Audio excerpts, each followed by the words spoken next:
ఒక స్టంట్ అన్న ఇది కూడా. ఆర్టీసీలో 3000 ఉద్యోగాలు భర్తీ చేస్తాం, త్వరలోనే 200 కొత్త బస్సులను వీనికే చెప్పిండ్రు, చెవులో చెప్పిండ్రు. బస్సులు అడ్డం ఉన్న సీట్లను చేసి పొడిగేసి బస్సుల సీట్లు అడ్డం ఉంటే వాటి పొడిగేసి వాళ్ళను దాంట్లో మహిళలను కొట్టుకోమని పోటీలు పెట్టేటట్టున్నారు.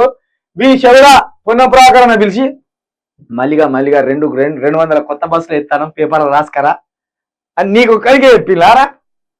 ఎందుకు బతుకుతాను ఈ బతుకు? గీ అబద్ధాల వార్తలు ఎందుకురా? వీడు ఏమన్నాడు తెలుసా?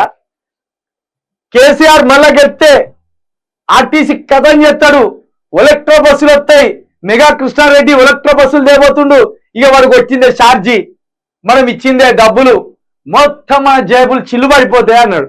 ఏమైందా? ఎలక్ట్రో కంపెనీ ఎక్కడ పడినది? ఎక్కడ తయారు చేస్తాను ఎలక్ట్రో బస్సులు? మళ్ళీ జర చెప్పురా.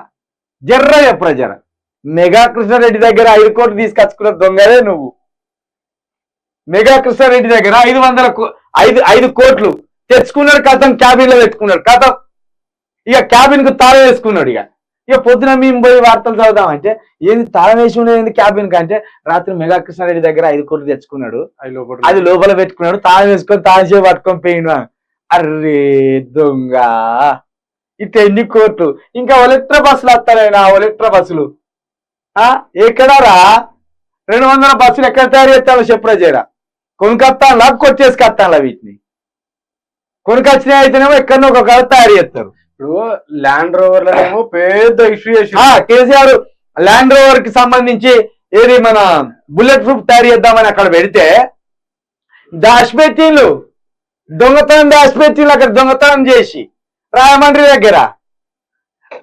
మరి ఇప్పుడు కొత్త బస్సులు 200 నుంచి వీటిని ఎక్కడ దాచిపెట్టిండ్లు, ఎక్కడ తయారు చేస్తాం మరి అక్కడికి పోయి మేము తీసుకొస్తాం. ఇగో 200 కొత్త బస్సులు ఈ తెలంగాణకు రాబోతున్నాయి, ఇక్కడ తయారు చేస్తాను.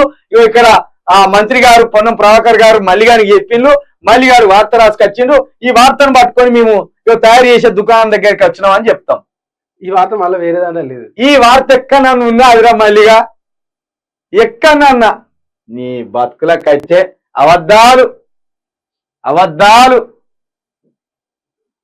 అబద్ధాలు మొత్తం గాడిది. ఎందుకురా ఈ కథ?